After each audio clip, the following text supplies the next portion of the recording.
Well, good evening, everyone. Really sorry about that. I'm laughing at some of the comments I've got here, but did not intend to be that late. So, well, let's just go right into comments here. um, yeah, we know that joke. I'm not sure what this is. Um, with the Q, what's with the Q? Keep keep it going. You will have to read them all. I'm going to read them all now for sure. Um, All right. Anyone here invest in ARC funds with Miss Woods? I am not. Well, you stick to Charlie Munger. I'll stick to Miss Woods, right? High income ETF lady effed up. Coach needs a permanent sidekick. Calling on Blake. We're working on that for sure. So I apologize. I couldn't access Discord. Well, so those of you that are on my Discord, you notice I have like 2 Discord accounts. The other one, like I can't access. So I sent messages out from my the pink colored account before I left the house, and I'm not signed on that one on my phone. I know technology, right? So anyway, yeah, we'll work on that for sure. But ARC funds are good to short, good vibes. So we are going to talk about the title of the video pretty soon here. Let me just catch up on comments here. Kathy is fantastic at identifying long-term opportunities, yet repeatedly buys things when they are overvalued, only to later sell for a loss. I will never invest with her. Yeah, she's kind of nutty, huh? True ARKK has lost 70 to 90% before it got turned around. Yeah, but if you buy in, buy in low, right?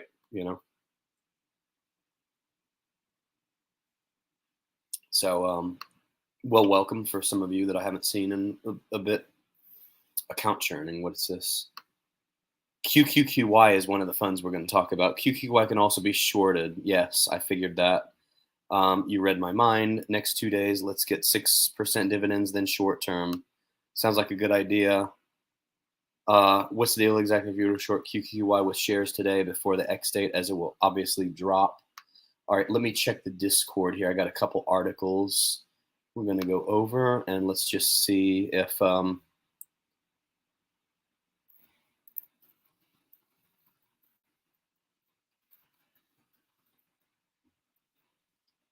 okay.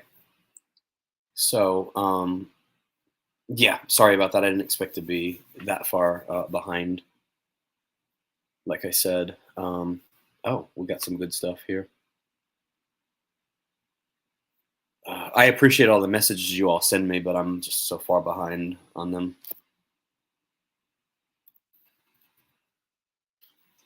All right, let me keep reading comments. All right, let's see.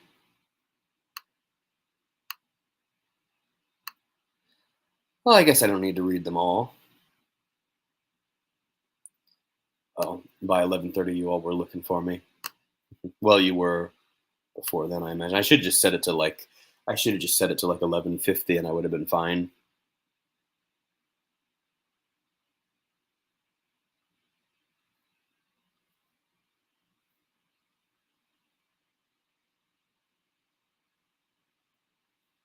Oh, well, we'll get you on too pretty soon. Yeah, what could it be, huh?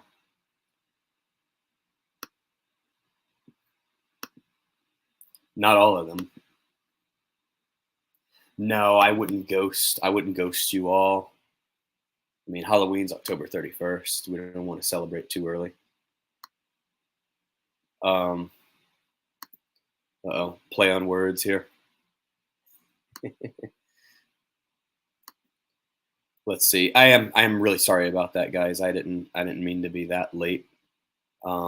Like I said, I set this at home, so I couldn't do anything with it till I got back.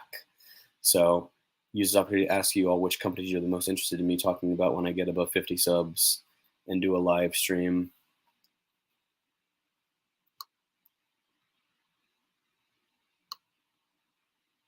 Let's see.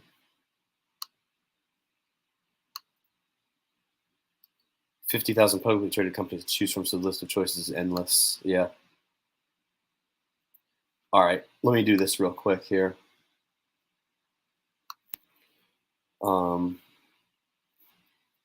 Okay, so we got a few things on here. Um, hmm.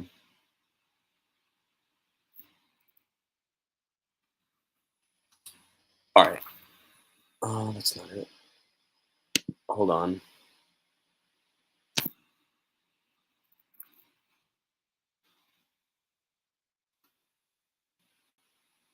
Okay, let me start with this article here. We're going to go over the first, I believe, the first monthly distributions declared for these Defiance ETFs, QQQY and JEPY. And as a side note, I did actually dollar cost average down into TSLY today. I finally got approval for it. So I did dollar cost average down. Hopefully that was a wise decision. Hopefully it doesn't drop any further, but we never know. So anyway, all right, let me share my screen and let's go over this for starters. We'll probably go for like 10 or 15 minutes. All right, so Defiance ETFs, the company that started this QQQY and JEPY, they announced monthly distributions, 67.55% on the QQQY and 55.17 on the JEPY. That's awesome. But will it sustain? So I don't know much about these funds. I just wanted to cover them because it seems like the trend is starting to trend more towards these funds and away from YieldMax. So here we go as of, I believe, today. So great day to talk about this, right? Or actually, oh, it's going to be paid out tomorrow. Wait a second. It was declared maybe today or recently, but the X date was October 2nd, record date October 3rd, payment date October 5th. So for QQQY, it's going to be $1.10 per share. So that would be, let's see what, so QQQY, and it's confusing because we have a QQQX and we also have a JEPI. So these are a little bit confusing. So this just went public September 14th. So it's been public for 2 weeks exactly. Okay. And it's dropped. JEPY is went public on the 19th. So it's been public for less than 10 days. Okay. So ex-dividend date is October 2nd, record date October 3rd, payment date October 5th. Okay. So let's see what other nuggets of wisdom we can extract from this article here, and then we'll move on. Oh, it was September 13th for QQQY, for those of you keeping track at home. So Defiance was founded in 2018. Now we're sold, right? Here's the phone number. Let's see. Performance data quoted above represents past performance. Past performance does not guarantee future results. My favorite disclaimer in the finance industry. The investment return and principal value of an investment will fluctuate so that an investor's shares, when sold or redeemed, may be worth more or less than their original cost, or current performance may be lower or higher than the performance quoted above. Performance current to the most recent month end can be obtained by calling this number here. Maybe I'll get some of these guys on, call them or something. Anyway. Okay, so there is that. So we've got the important dates there.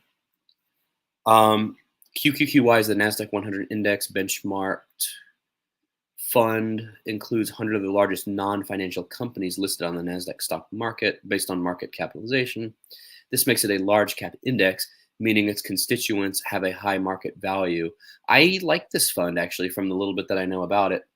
And then JEPY, the S&P 500 index is a widely recognized benchmark index that tracks the performance of 500 of the largest US-based companies listed on the New York Stock Exchange or NASDAQ. These companies represent approximately 80% of the total US equities market by capitalization, making it a large cap index. So there you go. This is on Business Wire, which happens to be a Berkshire Hathaway company. If you want to read more of this, you know where to find it. Oh, here's a contact. Somebody want a homework assignment? So as a homework assignment, does somebody want to call this number and try to get someone on the channel for me? I don't always assign homework every live stream, but I figured we were overdue. So whoever wants to take the homework assignment, whoever wants to volunteer for us to get a contact from Defiance onto the channel, that would be awesome. You'll definitely get a feather in the cap for that one. Clement Yap is on. Good evening. All right, now we can really get going, right? Let's see. I would also like to do deep dives on what the hedge funds are buying and selling. You've been kind of quiet on our potential four-way YouTuber podcast. But anyway, just call it Trip QY if you say so. My energy background will help some of that, but I know more about renewables and fossil fuels. One of my degrees is in fuel cells and advanced energy, so hydrogen. Oh, that sounds good. Cool. Let me know if you want to hop on or not. I know it's kind of late. I'm only going to go probably for another 10 minutes or so, or maybe 15. It tracks the NASDAQ, which is a bit safer than the high yield maxes. Expertise trumps everything. Yeah. So I got asked today. I'm in a kickball league. That's actually where it was coming from. And then we went out after. But they were asking, are there any coaches? And I said, yeah, actually, I'm a coach, but financial coach. And then they all kind of laughed. But we needed like a third base coach. So anyway, thought that was kind of funny. All right, let's look at my next thing I have up here. And I'm so glad to see 41 loyal fans stuck with me after like what was I, like 45 minutes late? I think I set a new record, but I've got loyal fans, so that's always a plus. Even if the channel growth is stalled, I still rest assured that I have loyal fans, and I just lost one. Okay, you know what I'll do, because no one ever really takes me up on this offer. I'll just make the link public. So this means any of you could join. Actually, any of you could click this link and join and confront the coach, but we rarely have anyone take up the offer on that one. So anyway, all right, let me go to the next article here real quick. And oh, this is the prospectus, I believe. The engineer actually sent this to me. All right, so let me share this one. Oh, wow, that was fast. Hello. Wow, that was fast. How are you doing? Good, how are you? Sorry I was so late. I feel rude. No, it's understandable. Life Yeah. happens. Yeah. So you wanted to talk about the mechanics of these two funds? Yeah, we can. Sure. Yeah. So both of them are selling in the money puts or at the money puts, either 0% or 5% in the money. So tell the audience how they differ from YieldMax. Okay, that's a great comparison. So what Jay is doing is actually a whole lot less stressful. Jay is making like one or two decisions a week. He's watching things every day, but he's really not actively managing the fund very much because he's selling like 3, 4, 5 weeks out. He's selling like monthly covered calls. These guys are selling dailies, and so what that really does for me, I'm worried about the risk of like human error because with Jay, what he's doing, there's very few opportunities for him to have to make like a very quick decision. But these guys, every morning they have to wake up and they have to decide what percent they're going to sell at. And mechanically, the real problem here, if the markets go up by more than 5%, the strategy loses money. And if they sold something like 1% and it goes up 2%, the strategy loses money. And if they sold something and collected a specific amount of premium and the market drops by more than the premium collected, the strategy loses money. So there's a whole lot of ways that this thing loses money. There's not a whole lot of ways that it gains money. So in a really tight market with like small volatility, it won't lose money. It'll gain money. It'll beat the underlying. It really should. In a ranging market, like if let's say the Nasdaq just takes off really hard, and they're selling these puts, if they start selling everything 5% in the money and it's having like 6 and 10% days, then it's going to lose money every day. In Wow. strongly trending markets, in weekly trending markets, it should be able to keep up, except on the days that the fund managers like misjudge what type of day it is. So if they believe it's a really bearish day, and they sell something at the money, just hoping to collect a lot of premium, and then it ends up being a really bullish day, like 4% up, they lose the entirety of the 4%. Like they miss out on those gains. So the whole thing, when I looked at both of these and the mechanics of how they work, if I was going to put money in this, I would spend like half of every distribution on puts, because these things go down, and they might go sideways for a while before they go down, but they are going to go down as soon as the market conditions shift. So somebody already asked about shorting them.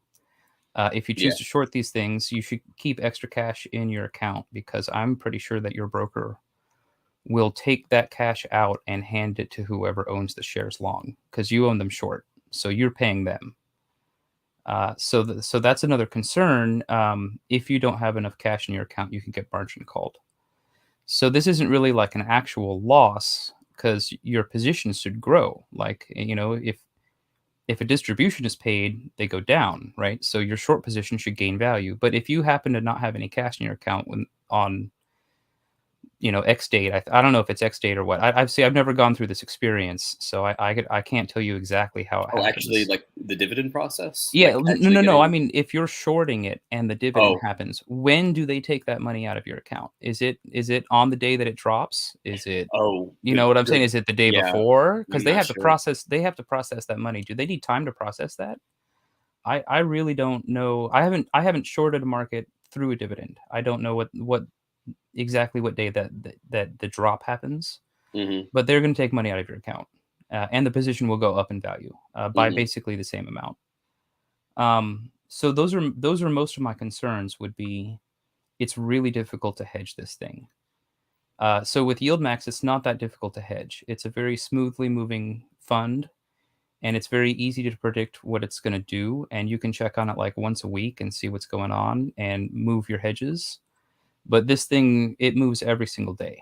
And every single day, there's a chance for the fund managers to get it wrong, right? So if they think it's bullish and it goes bearish, they lose money. If they think it's Hmm. bearish and it goes bullish, they lose money. If they think it's going to be like a nice tight range and they try to sell for max premium in a tight range and a trend happens in either direction, they lose money. Hmm. So I hate to just be the bearer of bad news on this one, but I am not sure if the like eye-popping yields are going to outpace the erosion. With YieldMax, I'm pretty confident that in the long run it probably will. But with these two, I would have to wait like another couple months to take a look at like long-term price performance and stuff like that, just because they're selling dailies. If they were selling weeklies or monthlies, I would have a lot more confidence in like the long-term behavior of the fund. Hmm. But the way that this looks mechanically, it's going to lose value very frequently, and it's going to pay fat the whole time it's losing value. But I'm worried that it will lose value faster than it pays. So that's my major concern. That makes it sound very unappealing. So so you can hedge this, right? So there's many ways you can make money off a ticker that goes down. You can buy Right. puts, you can sell calls, you can sell call spreads. Like let's say your broker doesn't let you do naked options, because almost no one's broker lets them do that. You can sell spreads that will let you collect money. Let's say a ticker is trading at $100 a share. You can sell a call for like 110 and then buy a call for 120, and then the most that you can lose is that $10, and you're no longer in an unlimited risk situation, but you still get to collect premium off of that. And so your broker could potentially let you take on, depending on what options level you have approved, your broker could let you sell spreads on this, like call spreads. Yeah. And you could make a pretty good killing selling call spreads because this thing goes down. I'm pretty sure you could buy shares, sell calls, and buy puts, and enter what's known as a collar. And collar, collar. That might be the safest way to play this because this thing pays really fat, but it goes down. So the call that you sell, you will have to sell it up above the current share price. You'll need to choose a strike above the current share price, and then the put that you buy, you want that to be at the money or in the money. And then there's no chance of the position losing value because the delta is fully hedged. The problem with this is that put will cost more than the call. So the call that you sell, hypothetically, you might get like 40 for it. And then the put you buy, you might pay like 70 or 90 or something. You're going to pay more. So that more is going to have to come from the distribution. So then you're playing a game where is the distribution going to stay higher than the cost of these puts? And I haven't looked at any of the math behind that, but you could play that game. Like a person, you could totally buy shares, enter a collar, and just collect the yield and pay every month to enter a new options collar to protect the position.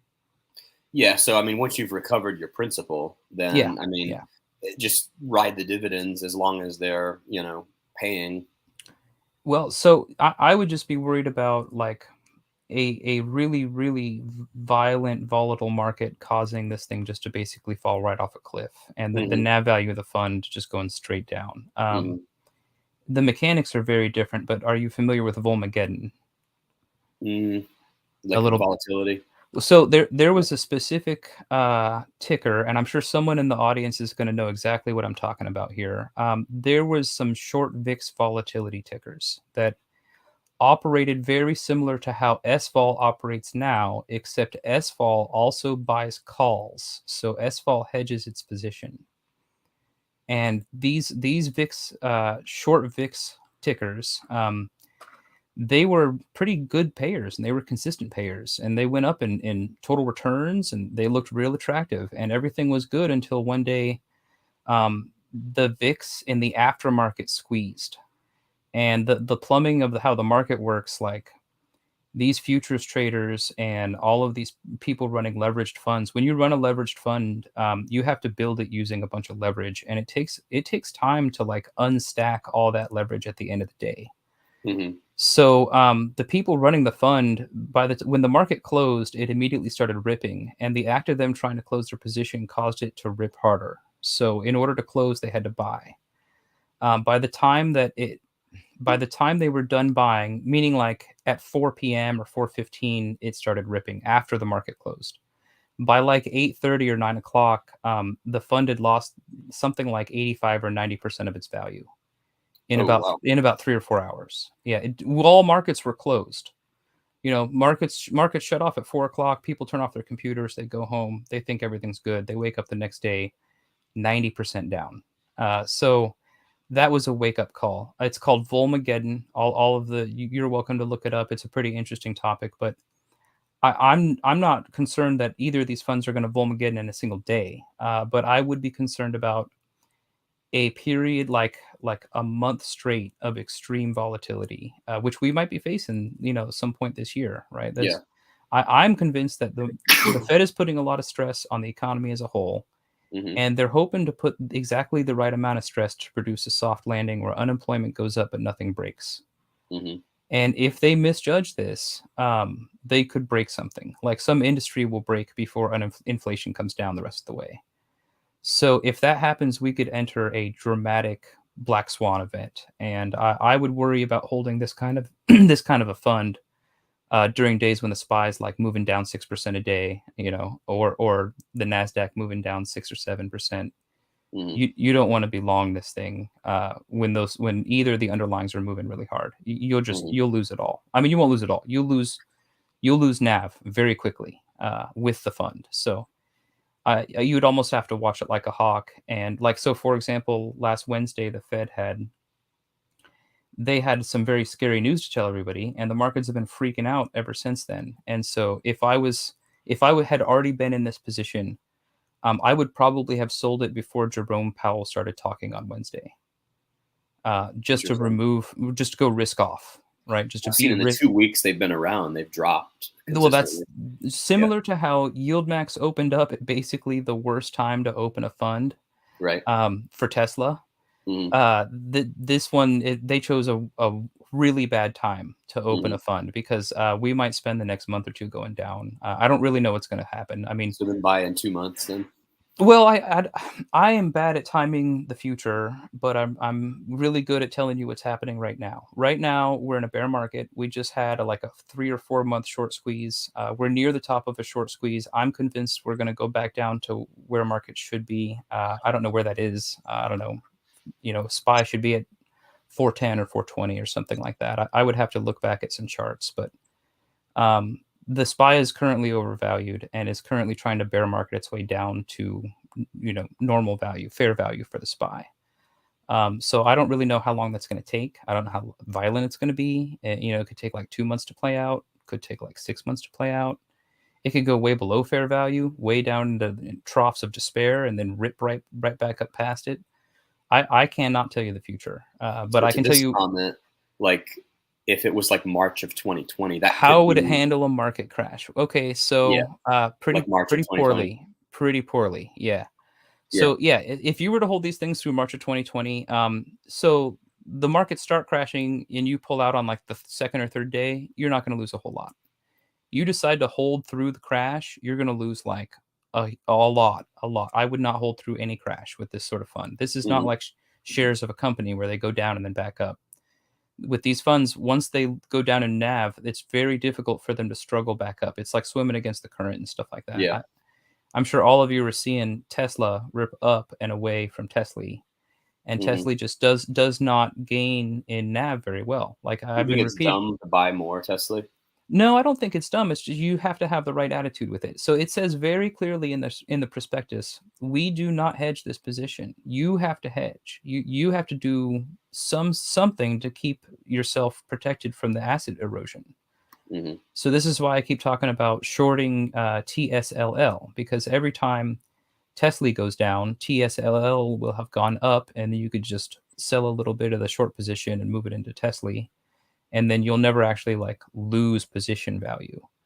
So you just keep on rebalancing over and over and Saying over the again. average Joe channel back tested, and from the start of COVID, it did fine. It did fine. I will have to check out that video, but Yeah. this strategy will do fantastic when the underlying only moves like 2 or 3%. But great, it'll outpace its underlying in ranging markets. But if a strong trend happens, they're selling in the money puts. So the strike price they sold that represents the point of where they cross that line and start losing money. And then that's the upside. On the downside, they collected a certain amount of premium. So if the value of the underlying goes down by more than the premium that they collected for that day, they again lose money. So they lose money in both directions. I cannot recommend something that loses money in both directions unless you're going to like enter a collar tie on it, or like a options collar or something. Mhm. You have to have some kind of a plan for that, other than just like investing 100K and getting 50 to 80K out over the next year and a half, and then you go to pull your money out and you only have like 25K left. Like I you hope not too many people do that. That's like the lazy approach. Like, oh, I got 100,000. I can fat fire now and retire, yeah, and then I'll make yeah. 80,000 a year off of it, and that nothing will happen to the principal. Well, if yeah, exactly. Yeah, the attitude that it doesn't go down is definitely wrong. All these things that pay really fat, they slowly go down over time. For the most part, Hmm. Andre is pretty much correct on that. If it pays more than 10%, it goes down. Yeah. But how fast it goes down, why it goes down, this is why I like all the YieldMax stuff, is because it's very easy to hedge those. Same with the Rec shares; they're going to be very easy to hedge. Hmm. I don't think the QQQY and the JEPY are going to be very easy for me to deal with. I don't have a clear strategy for dealing with the fact that each day it can go nuts. And if I'm not paying attention, like I day trade, so I could sit here and day trade these things and just back out if it looks like it's a bad day. But I would have to know what their holdings are. Like Yeah. I would have to somehow see their holdings update at like 9:35 in the morning to find out exactly what they sold right at the beginning of the day, for me to make a decision on whether or not they were correct or not, because this is an actively managed fund. So there's a human making that decision. And do I sell at the money or do I sell 5% in the money? Like how, and if they're wrong on the bullishness or bearishness, they lose money. And Yeah. I'm not willing to do that on a daily basis, right? Hmm. With YieldMax and Rex shares, it's a monthly basis, and so the wiggle room is a lot larger because they're selling 5 to 15%, as opposed to here it's 0 to 5%. Does anybody have any questions about me ranting, or does that all make sense to you, Coach? Yeah, for the most part. I mean, if I were to get in, it sounds a lot like TSLY. I It's would like definitely have to it, hedge and it yeah. yeah. The one thing I feel like is the safest thing to do would be to enter an options collar, because then the put will make it so you cannot lose money. Hmm. And you can be pretty sure that the call will not get exercised away, just because this thing, I expect them all to just slowly grind down. But I would really worry about how they handle a black swan. If I read through the prospectus and caught a sentence in there that says something like the fund manager is allowed to not take a trade if they feel the market is too crazy, that would actually make me feel a lot better than finding out that they're obligated to make a trade every day. Because if they had the ability to just Yeah. decide to just back off, like, for a week or two, that would really, like, make me feel better about holding these long term. I know Hmm. they wouldn't pay out as well, like, if they're not trading, if they're not collecting premium, but Yeah. if a period of time enters and the fund manager's like, "This is too nuts. I can't risk this much exposure." I would Hmm. love for them to have the ability to just not sell that day and just Hmm. let the day go by. But I don't Yeah. know if that's even if their prospectus even allows that. I when I read through it, I was really only focusing on the strategy and if it's in the money or not, and how much in the money. Hmm. Somebody's asking, would I recommend a long covered call on Tesla? Yes. We talked about that a couple videos ago. So because of all the yield maxes, they basically slowly go down. You can collect a pretty fat premium selling pretty close to at the money calls. I would only try to do this at a top. Like if I perceive that Tesla was at a top, that is the day to try to sell at the money calls, and then you lower your risk of getting exercised. Because if it slips past the strike, then whoever you sold the call to could always choose to take your shares.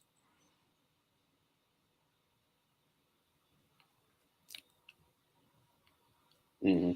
Sorry, I'm reading comments now. Yeah, I tend to do that a lot. Yeah, join Gen. It's not quite no upside. They do get some upside, but they sure do miss out on a lot of the upside frequently. And that's why I also talk about, in addition to shorting TSLL, I keep looking at buying Tesla calls. So you can spend a small portion of each distribution from Tesla into Tesla. And if you buy calls, then every time Tesla goes up, you'll be able to roll the call for a gain and then buy more Tesla shares. I took leap options a year ago on Tesla, thinking it was going to recover massively, Oh, yeah, and yeah. just the strike price and the timing was off. I mean, it was the right idea, but just I picked the wrong strike and the wrong timing. Yeah. And so if you want to adopt a casino mindset, you can just take that trade like every 6 months, Hmm. basically the same trade. And Yeah, eventually you will be right for much more than you lost being wrong, right? Because that's the thing. Being right has to offset the being yeah, wrong the yeah, rest of the time. yeah. Yeah. So if you're only right like 10% of the time, you have to make more than 10 to 1. Hmm. That meta one that did help me a lot, recovering a lot of some of the dumb trades I did and other Hmm. stuff. Yeah. Yeah, it only takes one big winner to make up for a lot of small losers. Like if you Hmm. keep your risk small. Something I always like to tell people is aim small, miss small. Oh yeah, So yeah, if you focus on it's a minimizing your quote from the maximum, yeah, Patriot, I think, movie.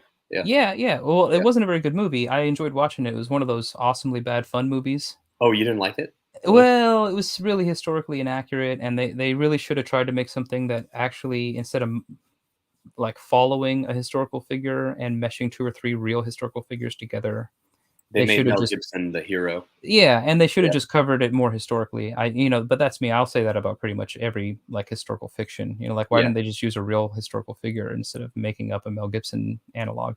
Yeah. Join Jen, no, I am not touching either of these. I may eventually figure out a way to day trade them, but they would require too much babysitting for me. That's my short conclusion. And I could be talked into it after 2 to 3 months of watching their behavior, and I could easily be talked into it after they survive a black swan event. So maybe like 6 months from now, after a major correction, and then it performs well, that could easily convince me to buy either of these funds. But the way it works now, it's just too hard to hedge them except just to straight up buy puts, and those are pretty expensive.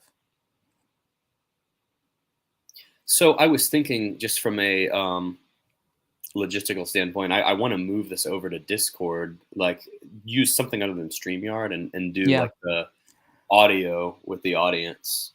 I heard good things with OBS. I don't know if you've looked into OBS, but when I looked into streaming and stuff, OBS was highly recommended. Yeah. I've had the last few weeks, I've had like no time to watch other videos and other stuff. It's just been crazy. I definitely want to put more time into YouTube, but yeah. Soon, how many hours a week do they have you grinding away at work? Oh, it's the last 2 weeks were insane. I was working it seemed like I was working all hours a couple of weeks ago. Yeah. Yep.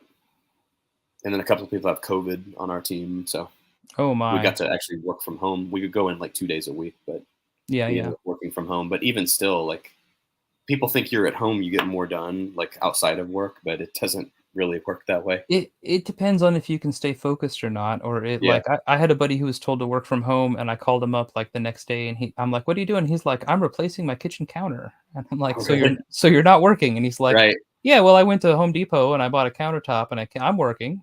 I'm just not." He's just not doing what he was supposed to be doing, Yeah. I like leaving the house for stuff, like working from, like if I can leave for lunch or something, that's always great. Yeah. Yep. Yeah. Wow. Go ahead. Oh, I was gonna say, when I teach, it's like 5-hour classes, so I have to I have to show up not hungry, and by the time I leave, I'm hungry again. So, did you do virtual classes like during COVID? No, we just had like half our students decide to never show up again. Really? Yeah, and it was pretty dramatic. Like all of a sudden, I'd have a classroom of like 20 kids. I call them kids; they're all like 19 to 22 or whatever. But yeah, I'd have a classroom of like 20 of them, and like the pandemic hit, and then a week later, I had like 6 people showing up pretty regularly. Really? Yeah, the brave ones. Oh wow. It was quite an experience. We basically shut most of the campus down and everything like that. Things very much changed. Everything changed. Yeah, Paul, engineers also make mistakes. Mars rover. Mars rover. Yeah. No, I was going to say I didn't expect to get 70 people after being late and being after midnight. Wow. Yeah, well, you wanted to talk about these hot topics, and the whole audience has questions about the mechanics of these funds. Going up then. Yeah, if I'm getting all these, maybe some of these are new people. It could be. They By might the way, be. I stopped saying this. I got a little spoiled, but I need to say again, for those of you that are new on here, if you haven't subscribed, click that subscribe button, please. Oh yeah, I should also proselytize. Put your channel. Yeah. Yeah, well, Blake Downer EIT right there on the name. Right, that's your channel. Yeah. I'm still 2843. Once I get above 50, I'm planning on holding live streams where I explain to people how to actually choose companies like you can look me up on TipRanks. I generally come in between a 4.5 and like a 4.8 or something like that, but I am definitely beating the market, and I'm definitely beating most of the rest of the analysts. So I'm pretty happy about that. And I'm just going to start streaming where like people ask me questions about companies, and then I'm just going to try to evaluate whether or not the company's worth buying or not. Or maybe it's worth selling, I don't know. But I'm not going to officially hand out financial advice. I'm just trying to teach my audience how to value an asset.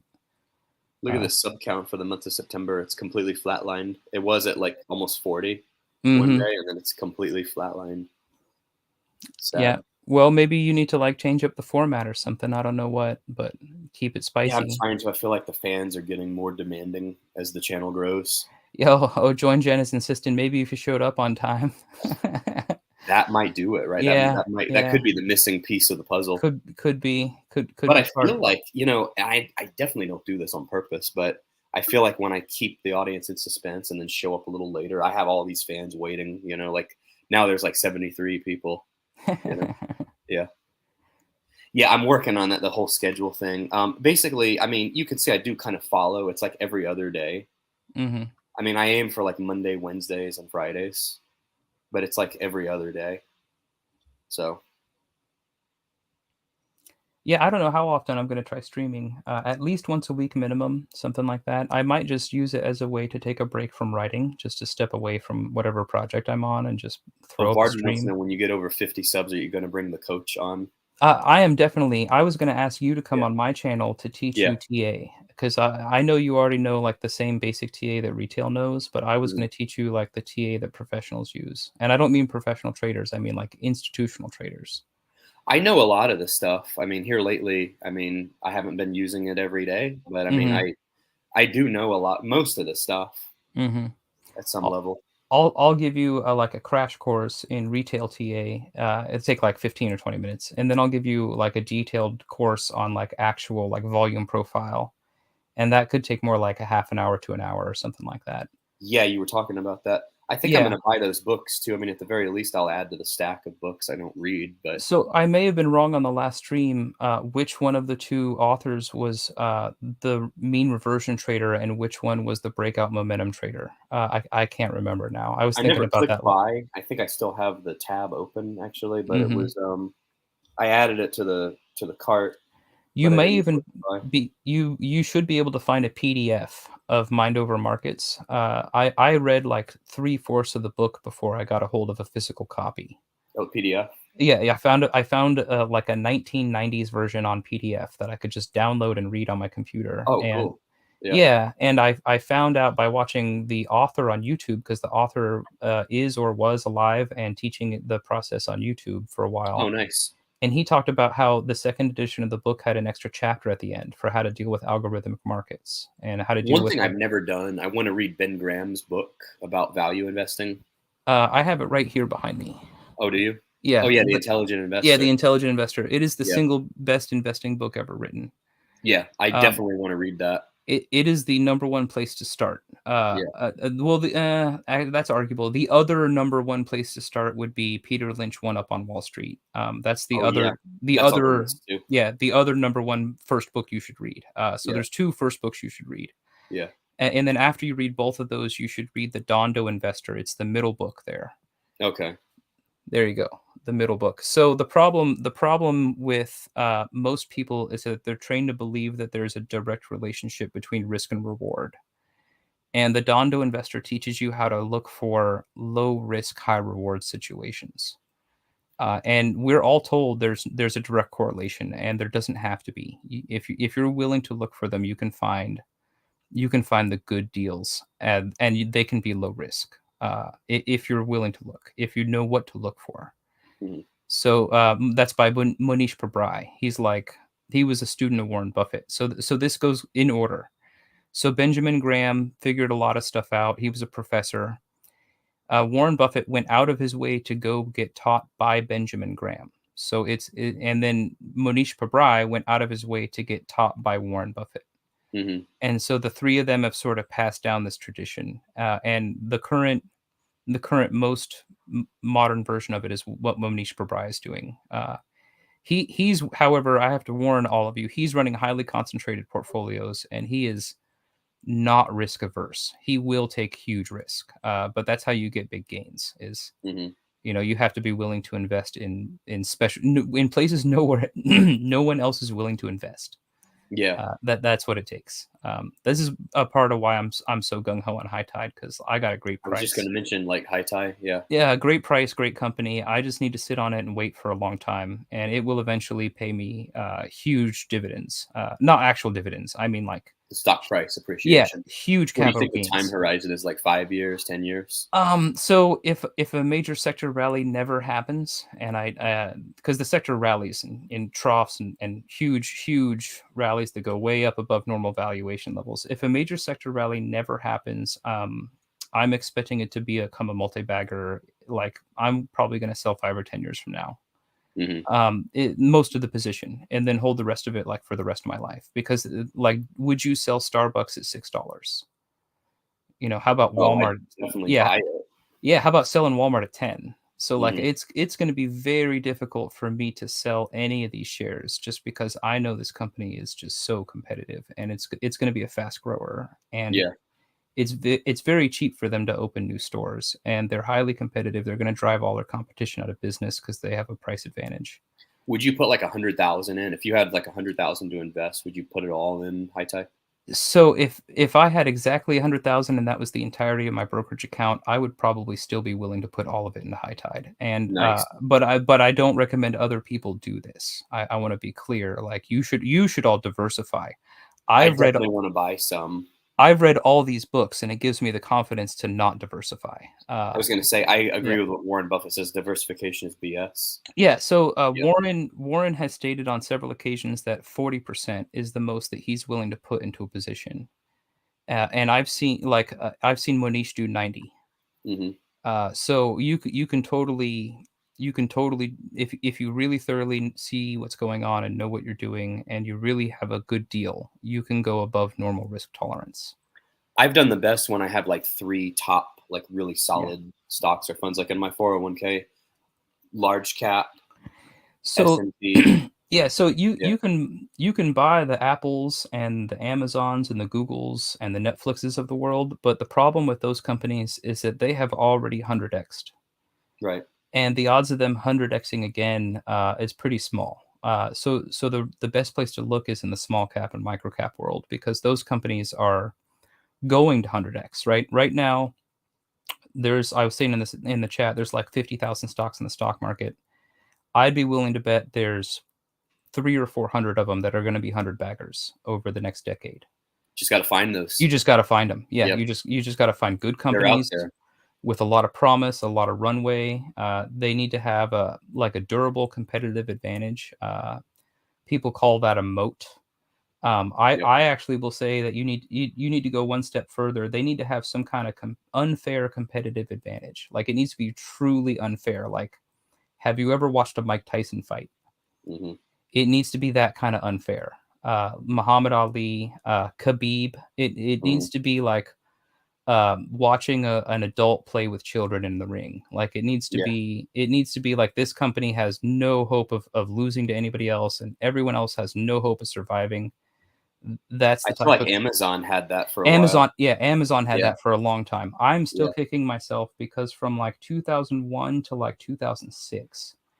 I kept on ordering stuff from Amazon and it would getting screwed up. Like I'd order my textbooks Mhm. and then I had to take an entire statics class with no textbook. Statics is a shockingly difficult engineering class. But Statics. statics. Every time I talk about it, people think I'm talking about statistics. But statics is the science of objects at rest, and it's all about funny forces and vectors. And the professors use it as a weed out class. So when you're in there and you're in lecture, they're basically teaching you how to play checkers. And then they send you home with homework that is roughly the equivalent of chess. Mhm. Okay. And it's a puzzle class, right? They're training you how to solve puzzles. And then you come in for the test day and they've never showed you anything so far except for checkers and chess. And on test day, they hand you a fucking Rubik's Cube. And welcome to statics. We're here to break you. The goal of the class is to make sure that you really can do the impossible. And so it has a really high failure rate. The year I took it, it had an 84% nationwide failure rate. Wow. And mostly it's registered at 84% because you have to get a B or higher as a prereq for other Mhm. classes. So if you get a C, you're retaking it, and if you get a C 2, 3, 4 times in a row, you shouldn't be an engineer. So Amazon screwed up my textbook order. First, they told me it'll be there in 2 weeks, and they told me it'll be there in a month, and they told me it'll be there in 3 months. By the time it got to me, the class was over. So I had this like really bad experience with Amazon, and they screwed up 3 or 4 other orders with other people that I knew, and they screwed up a second order for me for I can't remember what, but it wasn't a textbook. It wasn't that critical. But I had this attitude that Amazon was cutting too many corners, and Jeff Bezos was penny pinching way too much, and he was never going to provide a quality service because he at the time he was so focused on capturing market share, he was willing to sacrifice quality. And what I should have recognized was that he was going to shift gears. And the moment he shifted gears, it was going to take off. And that's exactly what happened. I don't know, 2008 or something like that. It became super clear that Amazon was a long-term compounder, and it was just going to keep ripping to the moon for I from remember now when to they ever. were basically like a college textbook company, The, and then they became yeah, everything yeah, basically. yeah. What I mean for me, it was I was trying to save money on a textbook, and they handed me one of the hardest 4 months of my life because they didn't get me that textbook. Mhm. And I kicked them for it that I refused to say positive things about the company until around, like 6 or 7 years later. Yeah. I spent all that time bad mouthing them when I should have been thinking about investing in them. Mhm. But True. like, those are the opportunities you miss. It's like the guy who buys a Tesla and then it catches fire on the second day, and then he spends the rest of his life refusing to invest in Tesla just because he had a bad experience with one car. Because Right. you could be the statistical outlier, right? I Your remember in experience. 2013, like Amazon was trading at like 300, almost $400 a share, and I thought it Mhm, was overvalued then, mhm. and I kept buying into this crap about the market crashing again because that was like 5 years removed from '08, Yeah. So and it went all the way up to like what $2,000 from there. I Yeah. never assume that markets are like on the verge of crashing, but I sure do buy puts on a frequent, regular basis. But Yeah. it's mostly because I'm scalping and stuff. Yeah. I find it very difficult. Like last Wednesday, I knew things were going down. I Mhm. mean, knew it, but I still find it very difficult to hold options overnight because of theta. And I'm not a swing Right. trader. I just have not trained myself to swing trade. I've trained myself to scalp, and I've trained myself to invest. Yeah. I've never trained. I'm still not good at swing trading. That is actually something I need to work on. Getting better at Mhm. swing trading. Yeah. Anyway, all right. Well, I don't want to go too long Sure. tonight. Yeah, we can wrap it up. Yeah. So yeah, I think we So knocked it out as far as here's my chance to remind the crowd to throw the coach a like and a subscribe. And if any of you want to hear me ramble more and ask me more questions, throw me a subscribe as well. yeah, that would be awesome. You guys have a good night. Have a good night, everyone. Thanks for tuning in, and hopefully, I might try to do these daily. We'll see. All right.